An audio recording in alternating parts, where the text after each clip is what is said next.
Everyone has heard of the boogeyman, a creature tall and dark who comes out at night and preys on fearful children. The story is a classic tale, one that every kid and their neighbor like to scare each other with during sleepovers. People come up with several different versions of the story, like how the boogeyman only comes out during the full moon, how it can transform itself into your greatest fears, or how it lives under your bed and waits for the right moment, right when you are the most vulnerable, and it snatches you. But I know the truth. There is no such thing as the boogeyman. No. There is only something far different. Something that strays from the legends. Something that you wouldn't expect. How do I know this, you might ask? It's because I saw the thing with my very eyes. I was 9 years old when it happened. I lived in a relatively quiet and peaceful home in the suburbs, with my mother and father. Being an only child, I had the privilege of having a large room filled with a vast assortment of toys and games all for myself. My parents loved to shower me with presents, and I admit it, I was a bit of a spoiled kid. The more things I collected, the less storage space we were getting in my room, and eventually my parents decided that I needed somewhere to store all of my junk. So a few weeks prior to when it happened, they had found an old secondhand closet and decided it would fit nicely into my room. As the 9-year-old I was, I didn't have much of an opinion on the wardrobe, and I let my parents place it and clean it up how they wanted. Days passed without anything abnormal happening. I saw my friends from time to time, and otherwise, I played happily with all of my games. Days turned to weeks, and soon enough, the closet was piled with my crap. Dust and webs had collected on the tops of it. There were a couple of bite marks around the frame, and part of its edge had been chipped off due to me being a little too rough while roughhousing with my friends. If it looked worn out before, it started to look its age very quickly after entering my bedroom. There is something about the closet that always felt a little off. Like ever since I got the closet, I always had this feeling that something bad was going to happen. But again, as the kid I was, I took little to no notice to this and I brushed it off quickly. The night it happened, I had been playing with my favorite stuffed toys and making them play fight with each other, which consisted mostly of me smashing them together and throwing them around the room. My playtime was interrupted by the sound of my mother entering the room and telling me it was time for bed. I reluctantly put my toys back in the closet where I usually kept them. My mother then put me to bed and tucked me in, but not before giving me a goodnight kiss, closing the lights, exiting the room, and closing the door slowly and quietly behind her. I knew that it was time for me to sleep, but I just couldn't.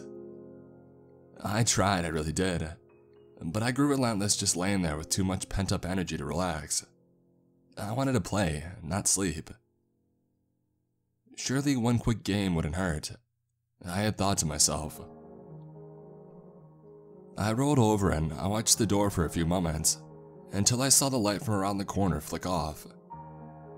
I sat up and I instantly got to work opening my nightlight, and then I pattered towards the old closet. In the dim light, the thing felt like it was towering over my little body. I never really realized how large it was until then. I felt myself shivering as I neared the piece of furniture, which I found odd because it didn't feel cold. I ignored this and I reached to open the door as silently as I could, as to not alert my parents, and I looked in. The toys in the closet were scattered messily and it was hard to see clearly with the minimal lighting. I frowned and I blindly attempted to search for my favorite toys, but to no avail. Frowning deeper, I leaned my body closer into the closet to reach into the back when suddenly, I felt my body tumbling forward and right into the mess, the door behind me croaking loudly as I did so. I fumbled for a few moments to catch my footing, but I found that it was impossible to stand up with all the clutter around me. I scrambled forwards to try to find the walls of the closet so I could support myself, but I couldn't seem to find them, no matter how far I reached. I stumbled over myself once more and I felt my body drop. A slight panic rose in my chest as I fumbled backwards, and I finally felt myself push on the open closet door and tumble out. I sat there on the floor for a moment, breathing heavily while allowing myself to calm down. It took a moment, but as my eyes adjusted to my surroundings, I quickly realized that I didn't recognize where I was. I knew this because I could see the faint outlines of the walls, and compared to my large spacey room, this place was tiny. And not only that, but I could feel something soft and woven underneath where I sat, which was a contrast to the hard, cold floors of my own room. I stood and I pattered forwards cautiously, until I hit into something large and stiff. I wasn't sure what exactly I had bumped into, but before I had the chance to reach out and touch it, I heard a quiet click noise. A light had been turned on, causing me to hiss and squint my eyes in order to adjust from the darkness to the sudden brightness that illuminated my room. After a moment of collecting myself, I opened my eyes and I was finally able to see my surroundings. I was in a room of sorts. It was small and painted a light pink color, and it was adorned with several. A high-pitched sound coming from behind me abruptly interrupted my thoughts, and in an instant, I froze up. There was something else here. I wasn't alone. I swallowed, turned around, and before me, at a little distance, stood the form of a being I had only heard about in night terrors. Its skin was pale and weathered with splotches of deep red stained underneath its wide, beady eyes. Its head was abnormally round, and long disheveled strands of hair matted its face. And two oval-shaped bulges stood out from either side of its face, partially hidden by its strands of hair but still very much visible. And perhaps the most disturbing feature on its face being the wart placed right in the center that oozed clear liquid out of one of its holes. Its physique, on the other hand, stood quite short in nature. Its body was oddly symmetrical and proportionate, bones hardly able to be seen through skin, due to the excess flesh and meat on the creature's body. Its slender limbs had curled up on themselves and its paws protruded short, round claws at its tips. A fresh wave of fear consumed my being as I locked eyes with the monster, who stood as still as I was. I couldn't move an inch of my body, all motor functions freezing as if they had lost all responses. But then, without warning, it started moving slowly towards me. It was quivering, twitching. It moved its limbs in a tentative way, one short appendage stretching itself in front of the other. It stopped, quickly and suddenly. I could see the figure's small torso breathing in and out at an irregular pace, breath coming in nothing more than a series of horrifying wheezes. My heart skipped a beat and I shook in my spot, my own breath labored by panic. I stared into the creature's dark eyes and I swallowed, thicker this time, forcing back a ball of anticipation that stuck with it. Any moment now, any sudden movement, and this thing could jump at me and that would be it. I shifted my eyes around the room, but there was so little space and nowhere to run. The only exit was being blocked off by the monster. But then something strange happened.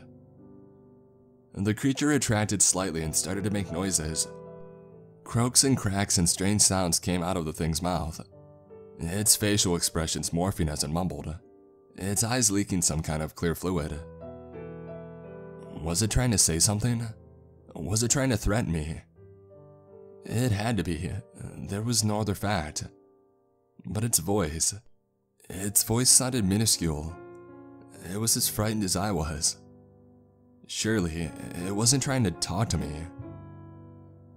I stared at the creature, stunned and shocked. My thought process told me that maybe I could try to communicate with it, just long enough to stall it and run until I could make it back to safety. And so, I timidly opened my mouth and I interjected the creature's incoherent sounds. Hello? And then there was silence. The creature stiffened at my words, wide eyes becoming impossibly bigger and pink mouth dropping down into what I recognized as an expression of shock. I thought for a moment that maybe it understood me, until an ear-piercing wail erupted from the monster, which caused me to flinch backwards in alarm. The creature threw its head back and shrieked a terrible sound that I had never heard in my life, being nothing short of purely animalistic. In my frozen state, I could see a light begin to illuminate from the small crack of the door and a series of heavy banging sounds that came closer and closer to the room, getting louder as they did so. It was calling its sisters. Realization dawned onto me as fast as the panic rose in my chest. The only thoughts going through my head at that moment was that if I didn't get out now, surely I was going to die. I was going to die without my family ever knowing where I went, or what happened to me. The banging noises got closer and I could faintly begin to hear the sound of the other creatures getting closer. Their voices were deeper and less shrilling than the thing in front of me, but were equally as deadening. Adrenaline shot through me and I suddenly regained control of my legs and I made a dash for it, clumsily avoiding striking the creature as I bolted past it, and straight to the familiarity of the wooden doors I tumbled through to arrive here. I lashed onto the handle and I tore open the door with might that I didn't know I contained. I hauled myself through the door and I went to slam it shut, before stopping myself last second, realizing quickly that the sound would only alert the monsters of my location. I curled up and I stayed as still as possible, as quiet as possible. Through the thin crack of the door, I could only see the back of the monster and not its face. The banging noises coming from its sisters ceased, but I could now clearly hear their voices, and I realized that they must have arrived, standing somewhere that I could not see them. Muffled sounds and thuds were all I heard for a couple of moments before a new figure came into my field of vision, and I felt paralyzed in a new wave of fear that overtook me. The thing was massive. It appeared to look a fully fledged version of the wailing creature, a developed version. It crouched down to hold the smaller creature, and what seemed like hoarse, soothing sounds came out of its mouth. And it appeared to work because the little creature slowly calmed down from its hysteria. Another even deeper voice came from behind the door where I could not see, and the little creature responded to it. Unintelligible sounds came out of its mouth, and to my horror, it stretched out its limbs to point right in my direction, right to where I was hiding. I could see the shadow of an even larger creature stepping towards my direction, and I flinched harshly. Blind panic escapes me. I swallowed hard, willing the blur in my vision to disappear, but it refused. I shut my eyes and I scooted backwards as far as I could, and I braced myself for the worst. I kept crawling back and back, waiting for the moment the light would come in and expose my identity. Except it never came. Instead, I felt my back hitting into several little solid items, and they clacked and clattered all around me as I pushed backwards in a fearful determination to move away. And then I felt myself hitting what must be the door of the closet, and I tumbled out, backflipping painfully through the clutter of toys until I finally fell out of the dark closet. For a long moment, I simply laid there on my front, curled in an absolutely fetal position, unwilling to move.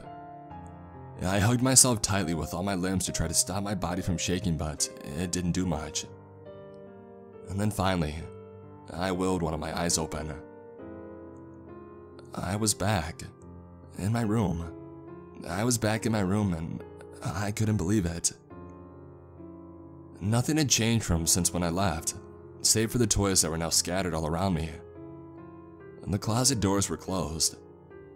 And then I did the only thing I could think of in that moment. I screamed.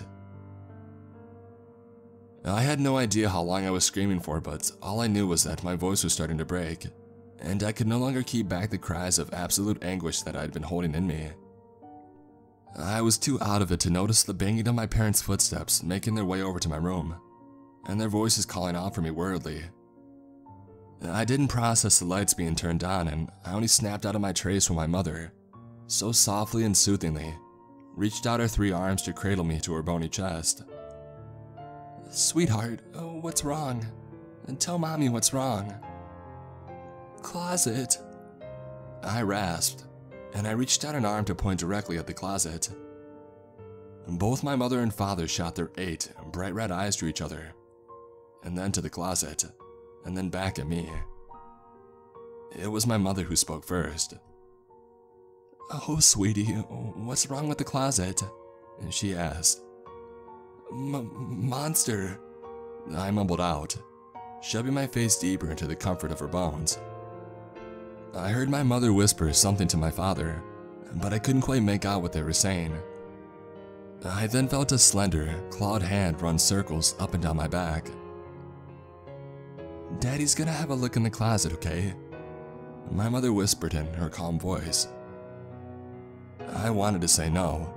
I wanted to tell my father to stop before it was too late, but I couldn't. The words literally dying in my throat as if something in me just physically wilted and died. I dared to peek 3 of my eyes open, blood turning cold, and I watched as he opened the closet doors without a moment of hesitation and found nothing. There was nothing there except a messy pile of my toys and a wooden wall behind it. My father smiled, exposing his sharp fangs in a reassuring way. "See, kiddo, nothing to be worried about." "But it was there. There was 3 of them with 2 arms and legs, and it had so much hair and so much flesh," I choked out all in one breath. My mother shushed me and rocked me gently. "Shh. You're really tired, honey. There's nothing there, see? And now why don't we go back to sleep? Oh, here. Why don't you take Mr. Fluffy with you?" Mr. Fluffy was my favorite toy, and he had been sprawled out on the ground right beside me. Its one eye and cute toothless smile staring straight back at me.